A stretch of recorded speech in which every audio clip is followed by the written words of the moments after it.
I think I'm entitled. You want answers. I want the truth. You can't handle the truth.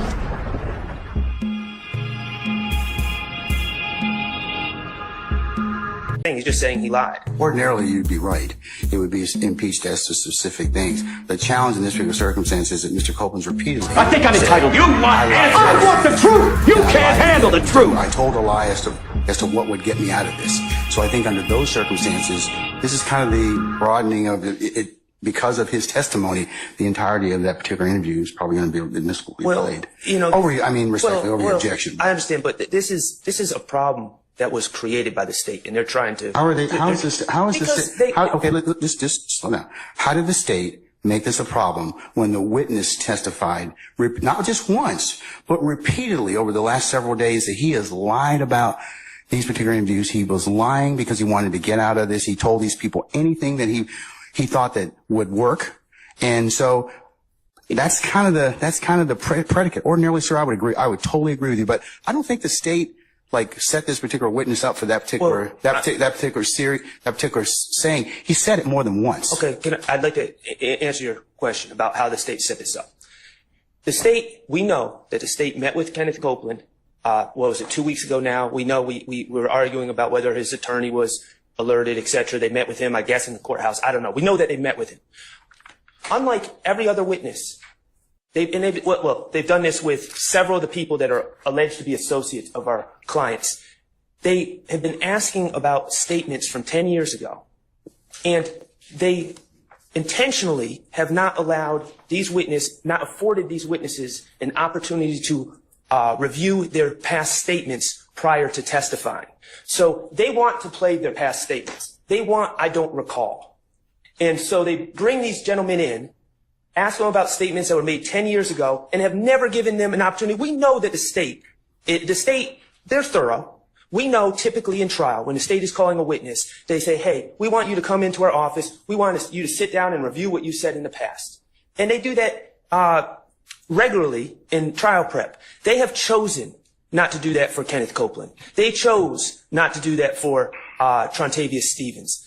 They have chosen to keep these gentlemen in the dark and then ask them questions about statements they allegedly made 10 years ago. And when the gentlemen say, I don't recall, which is pretty understandable, they say, we get to get into their prior inconsistent statements. We get to get into impeachment by contradiction. That was their choice. They should have let these gentlemen review their statements before taking the stand, and we probably would be in a different place. So that's why I'm saying this is a bit a situation that they created. It was strategic by the state, and they shouldn't benefit from it. Okay.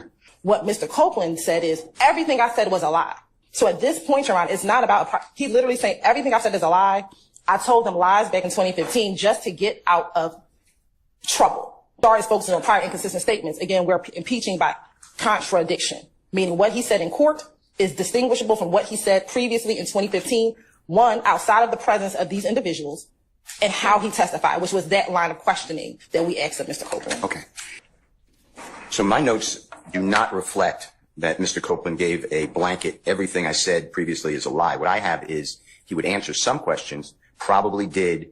Other questions, yes, I remember that. And some questions, that was a lie. So we need to go, we have a duty not to just play prior statements that are not inconsistent and do not impeach current testimony. In addition, they're not saying it's impeachment. They're saying testimony by prior contradiction. It's an impeachment way to do it, but it's not impeachment for some things. Other things, sure. He said, I said anything to get out of trouble, to get the police to stop investigating me, or words to that effect, and put them on someone else. Also, there are detectives. There is Detective Thorpe in the January 11th, early morning hours, 2015, video, audio recording, and there are other officers. Those officers give statements as well. Now, some of the statements have to put in context, so the rule of completeness. However, other statements, the detectives are giving information that do not put anything in context. It's their opinion. So I do believe, I agree with everything and endorse everything Mr. Sharp said, but I do believe that the state needs to be more focused and not just say they're playing everything. And then, obviously, bring it to the court with any other issues that we have. If the state's position is what it is, then my position is that the court needs to make findings on each line, because they're not all inconsistent under 24-6-602 or anything on 24-6-613. Okay. Chris, how long will it take you? 5 minutes? Okay. We're going to recess for 5 minutes, and I'll see if we can find that particular statement and see where we go from there, okay? All right. We're going to recess 5 minutes.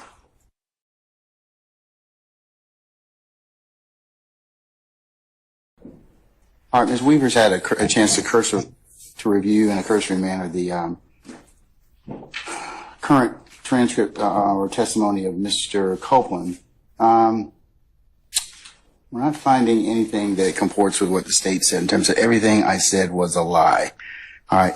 The closest that I have, and I'll include this, is her email to me as an Next exhibit. Question: do you recall telling Detective Dennis and Gator that I wouldn't want anybody around me but Little D? The answer: I probably said that because I was trying to run a play on them, but I don't remember what we said. Question back in. Anytime they question me, like I said, you keep asking me about what I supposed to have told them. Anytime they question me, I said whatever came to mind or whatever I thought of in that split second. So I don't know what I said to them. Question: do you recall telling Detective Gaither and Dennis, quotation mark, I really must have my trust in him, close quotation mark, speaking about Little D? Answer: you said I really had my trust in him? Question: yes, yeah. Answer: no, man, go ahead. Question: and that Little D ain't never going to turn his back on me? Answer: I told you I was trying to tell them whatever they would have went for because I yapped. Question: you recall telling detectives in those interviews that you were just trying to get out of jail, so I'm going to tell you all what happened so you can check it and I can get out of jail? Answer: yeah. I told the investigators what I remember. I think in one of the interviews, they was locking me up and my child's birthday was coming.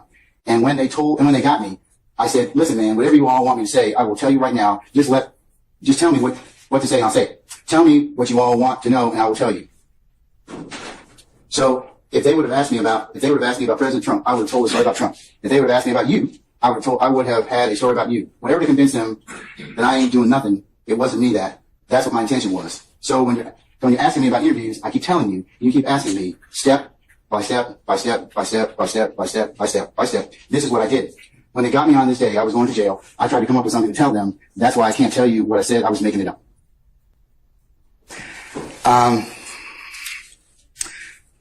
State, unless you've got something more specific, it looks like from looking at 607, it allows for the admission of intrinsic evidence to impeach specific errors or falsehoods in the witness's testimony on direct examination. So it's more so, they give the case of United States versus, this is in Carlson, Antonius, and that's Antonokeas.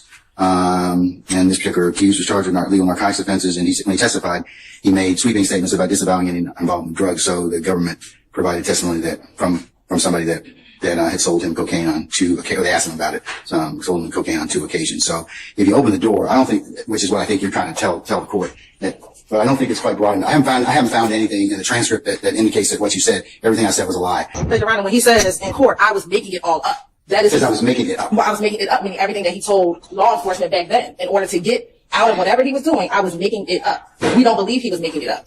We believe that he was being truthful in those interviews. Everything I'm saying isn't true. So that's what he's saying. I was making it up. That's what he told his jury, that everything I said back in 2015, I was making it up. Let me read the last 2 sentences again. Okay, let me just kind of think about it.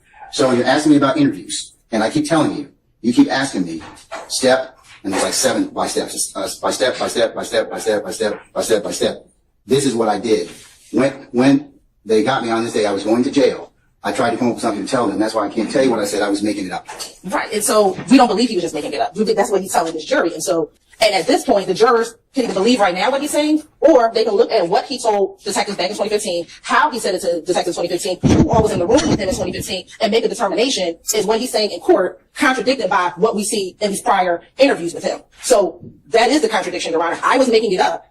It's a complete contradiction to what he was doing in those interviews in 2015. Sure. I think you have it exactly right, Judge. These rules are not so broad as to just allow hours-long statements in based on specific denials. The idea that I think you also should consider within your purview to consider the gamesmanship. I won't stop you. I don't think that anybody's playing any games in terms of that. Well, I think that I respectfully disagree with you about that. Okay? So you don't think that they specifically chose not to show this gentleman his videos so he would not recall things? I think you also should consider within your purview to consider the gamesmanship. I won't stop you. I don't think that anybody's playing any games in terms of that. Well, I think that I respectfully disagree with you about that. Okay? So you don't think that they specifically chose not to show this gentleman his his videos so he would not recall things when asked about handling statements? I don't think that any self-righteous advocate worth their salt is not going to prepare a witness. I don't believe you would do that. I don't believe anybody would do that. Why hasn't he seen the videos then? I don't know, sir. I don't. Okay. I don't. And I don't know what their prep entails. But again, we're not going into attacks against anybody. Okay? It was not an attack. I just think it was a strategy, and they shouldn't benefit from the strategy. I'm not making a personal attack. I mean, No, but there are pros and cons about how witnesses are prepped. So I certainly I certainly think that is something that has to be taken into account depending upon the witness and depending upon the circumstances. So but they're trying to say just because he doesn't remember, recall, or denies specific parts, somehow this opens up the entire statement based on, well, the jurors should get to see his demeanor. And again, they can see his demeanor on the specific part that is being impeached. And but I'm concerned about this last couple statements about, because he says when you're asking me about interviews, that's broad. He's saying in these interviews that I have been undergoing, I keep telling you, you keep asking me step by step, that this is what I did. So when they got me this day, I was going to jail. I tried to come up with something to tell him. That's why I can't tell you what I said. I was making it up.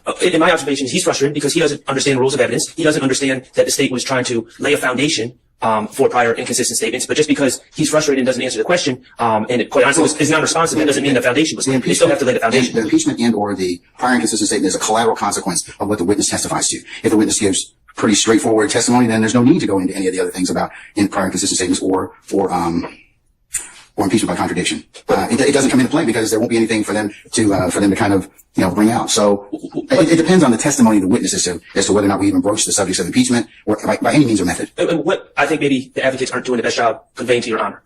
The first two statements are pretty straightforward, okay? So, but as we move on, these statements are very. Are you talking about the statements on January the 11th and February 20th? They're pretty straightforward and pretty compartmentalized, fairly compartmentalized about what they talk about. I'm going to use June 10th as an example because this is going to come up again. But I don't want to talk about June 10th. Well, I don't want to set a precedent we haven't kind of covered that. I have a jury that's sitting out here. I want to kind of see if I can go forward with that. Okay. So that's my intent at this point in time is to see whether or not I can make an agreement, not make an agreement, but I can make a decision as to whether I'm going to allow the state to play these two interviews. Okay. So that's my intent at this point in time is to see whether or not I can make an agreement, not make an agreement, but I can make a decision as to whether I'm going to allow the state to play these two interviews.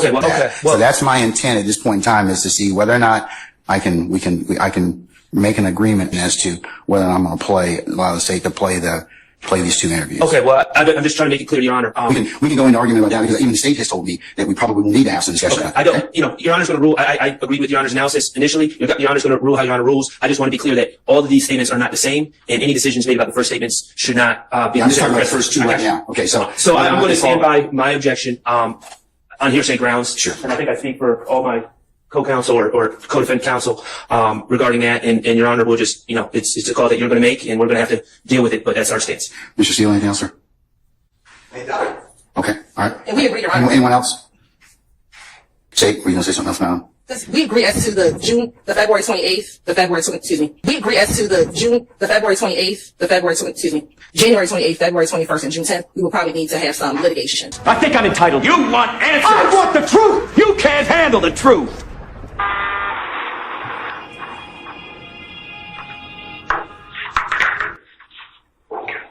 Blue or gray, which color is it? It look like it's like a light gray. I mean, like a light. It's a color like probably like gray blue. Like gray. It's a Malibu. It's a part of the blue kind. Is it Impala or Malibu? It might be an Impala. It's a new. It's 2015. It's a rental car. Okay.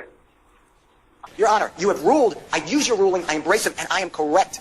There has to be a point that we have traction here too.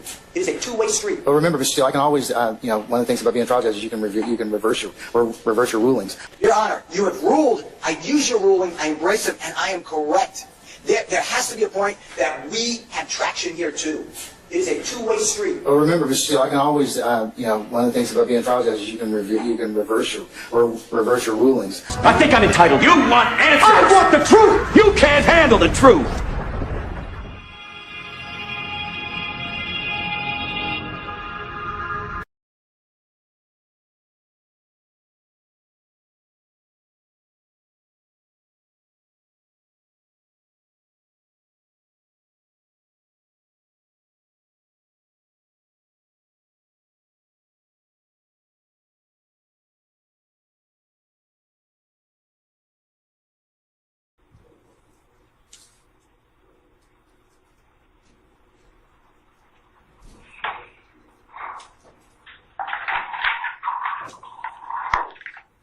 It's the Camaro right there. It's the way without it, like you. far as that, that is my vehicle. Okay, who's that tonight? Who's that? Who's that? His name is Dave. He was with Lindsay. Okay. So, look, Dave know where the girl is. Like, she stays in the neighborhood. From something, she stays in the neighborhood. It was like, he took care of her stage. I know somebody else was down there. What's his name? What's his name? That was 12. ABC 12.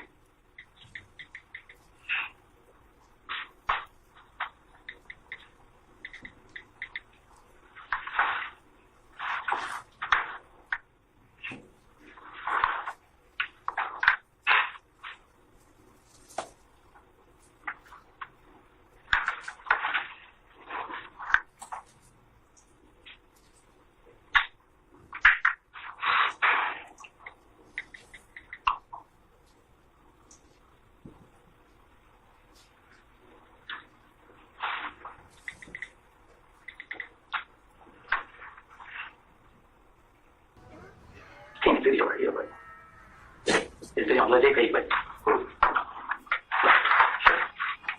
they keep that.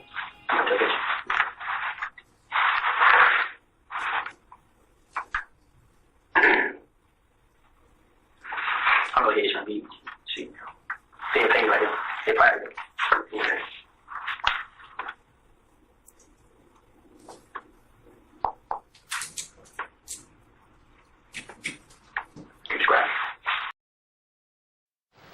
What are you, fucking nuts? You thought... You just... Oh...